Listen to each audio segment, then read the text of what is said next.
right? It just gives me, and I think everybody, because you don't really have any game planning going on. There's no scout teams. When you're going 11 on 11, it's against each other. And so, the one field is enough for both sides. That changes as you get into the season. You start using scout teams. You need to separate for more space. But we'll be on the same field. The way we practice, in my opinion, is extremely important. We want to keep our guys up. There's different tempos in our practices. There's tempos of where we're always getting to the ball carrier. That will never change. So that always is going to be something we emphasize with our defense. We're always getting to the ball carrier. It's just how we finish on them. Do we finish on them with a tag? Do we finish on them wrapping up? Or do we finish on him with a live tempo? And we'll do some live. We'll have a live period in practice. We'll have scrimmages where we have live periods and scrimmages. So we'll get that work in. And a lot of that in spring, even in fall camp, how much full live you do depends on your depth, right? If you got great depth and you want to go out there and your team knows how to practice, right? And they understand in live, there's still, with your own team, there's still a way to go out there and practice live. And at the end of the day, you want to get everybody to the game. So we'll compete and we'll have those different tempos in there.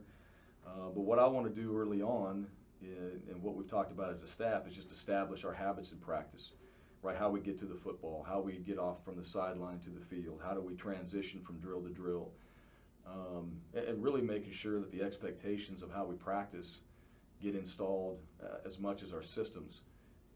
And the better we do that, I think the more physical we can be in practice when we want to be. And, that's the beauty of it. When you know how to practice, you can play fast and you can do it in a way where that's going to lead to the type of play you want to make in the game. And you also can practice physical at times where, everybody gets a lot out of it. You get to play the game and simulate it as best you can and still make sure at the end of it you got a team that's learned how to get better at the game of football and is also ready for the next day's practice as well. Next is Tom Green. Hey Brian, Tom Green with AO.com. I know you touched on the quarterbacks, but with Bo in particular, he's going into year 3, his third different offensive coordinator. I just wonder what are the expectations you guys have of him in this spring, especially after he didn't get a chance to have one last year? I think that's really the question, right, is a lot of us that were a part of teams last year didn't get a spring. And I mentioned this before, but I think spring practices are the most vital practices you can have. Because you have a chance to really just slow it down if you need to, speed it up if you want to. You have an opportunity to just really develop your team in whatever way necessary because you don't have a deadline. You don't have a game at the end of it, right? You can go back and reinstall something. You can slow down in between, when you practice. If you want another day, all right, to recover, you want another day to install something that you don't feel is where it needs to be. And I think that, talking about last year, not having spring practice is crucial, and that's something that's very, especially for a quarterback, very challenging to not be able to do that. So right now we're Bo's at, and going. You said the third offense. I remember myself as when I played, there was 4 different head coaches and 4 different systems and all that, and you understand that the concepts are similar in a lot of offenses, right? There's a lot of the same as names change, maybe the way you read it, maybe the way you do it. And look at it's a little bit different. So, for these guys, I always appreciate that, the quarterback position, and for all the players, on each side of the ball, that you got to learn something new, and it's a little different language. All right, you got to apply it, and so that takes a lot of time. I think that's underestimated when there's a change, and players have to learn something new. That takes a tremendous amount of time to do that, and a lot of energy and a lot of focus and a lot of dedication to have yourself ready. So I don't know what that's going to look like today. I feel like our quarterbacks have done a good job. Coach Bobo's done a good job of getting them prepared.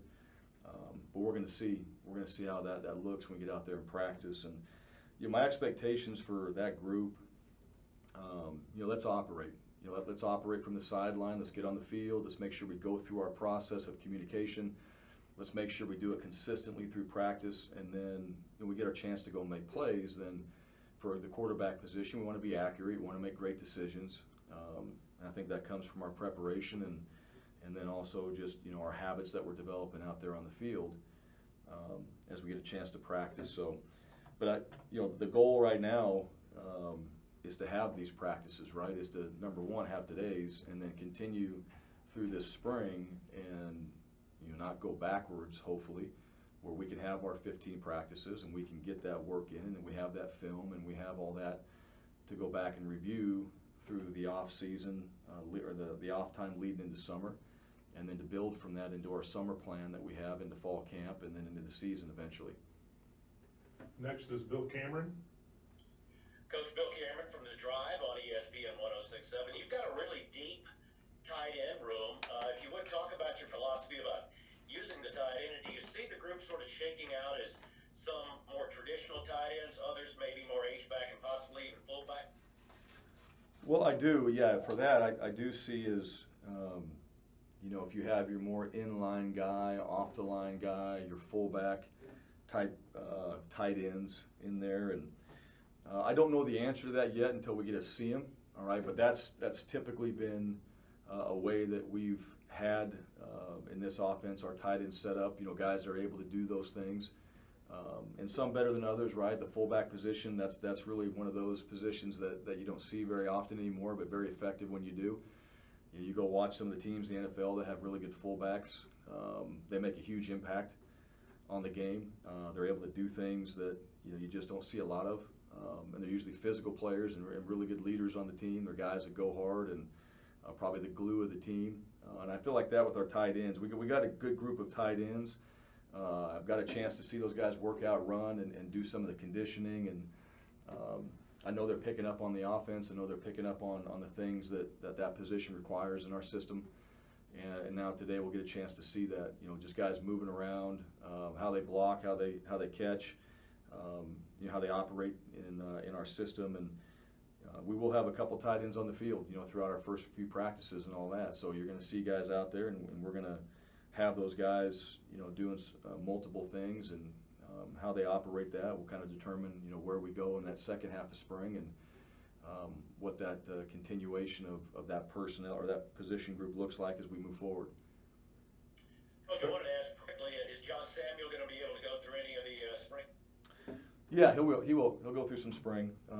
He's playing baseball, obviously, and I think I really appreciate how he's handled that, and Coach Thompson as well, and just the back and forth. He's been training with us at times. He's had games, and so he's working.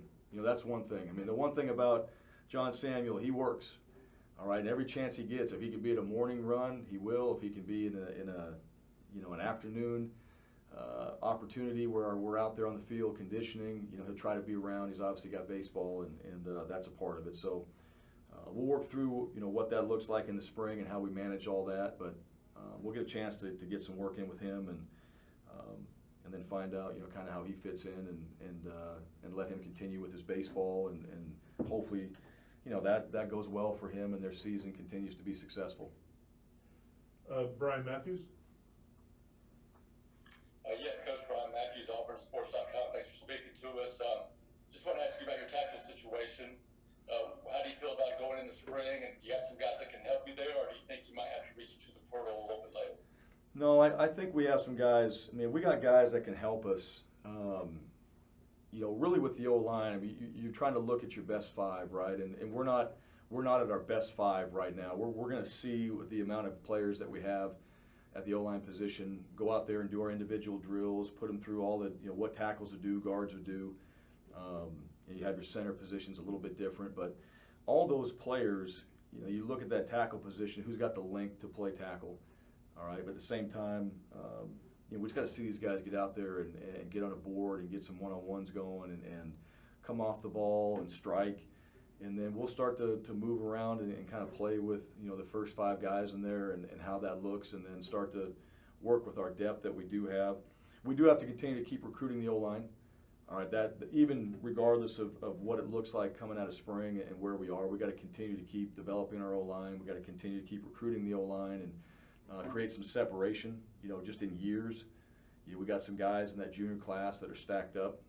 So we're deep in the junior class, but we gotta create some separation in there and some future development just at the O-line position and the tackle position in particular. All right, is an area that we gotta stay focused on in recruiting. We got time for a few more follow-ups. The first one will be from Mark Murphy. Yeah, could you talk about, you got a lot of different guys to look at on the defensive front. Is this a spring where you might look at guys at 1 or 2 or 3 different spots up there? Yes, yeah, I do, and I don't know to answer that, who those guys are right now, but there's going to be, if we continue through spring and everybody, we stay healthy, all right, we're able to have, the amount of practices that we're allotted. You're going to see a couple changes in there. You're going to see some guys move a little bit inside and outside. You want to see some guys. You're going to be some guys that emerge as rushers and guys that can come in certain packages and play inside and create some speed and some different looks. And there's also going to be probably times too where there's a guy out and you got to put somebody in at a different position. You're going to see how that works. And I believe for all those guys up front, your nose position, kind of those interior guys, and especially your nose and kind of a zero nose look, they're pretty specific to what they do. But the other positions now is, you're getting guys on the tackles, you're getting guys on the edges. I think you can move guys around a little bit in some of those packages. And I'm sure our defense will come up with a few wrinkles that they want to work on and they want to try, that will have packages of certain players that necessarily aren't, edge guys when they're in a 4-down look, but are edge guys in this particular package of plays. And that becomes the fun part when you're able to take some of your personnel, do some of those things, allow guys a chance to play a little bit different position, but also utilize their skill in some of those areas. And I'm sure that will happen. I don't know what that looks like right now, but I see that coming, and I see that position. Just like the O-line, you kind of move some guys around, and you allow those guys a chance to play several positions, or a couple positions, I should say, on the defensive line. Thanks. Got time for 2 more. Next is J.G. Tate. Yeah, I asked you earlier, Brian, about the one one field philosophy for practice. If you had a choice on a pretty sunny day, are you going to go inside or are you going to go outside? I know it's kind of trivial, but it's important to me. Yeah, we'll be outside. Yeah, we'll be outside, and the goal is to be outside.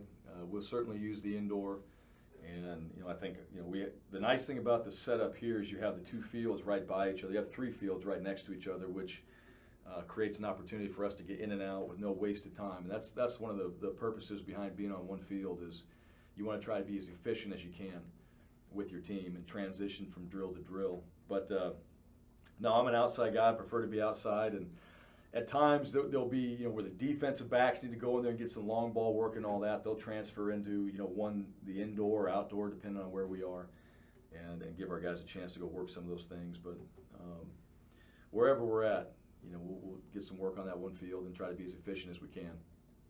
Our last one, Coach, is from Jason Caldwell. Brian, you talked about guys not having spring, but a couple of junior college guys last year, Killian Zier and Brendan Coffey, didn't even have a winter conditioning. How much have you seen out of those guys in terms of growth because of being able to go in the weight room and stuff? Well, I think with Killian for sure, Brandon Brendan, both those guys, they competed. Coffee competed well, especially in our squats and the things I got a chance to see him do.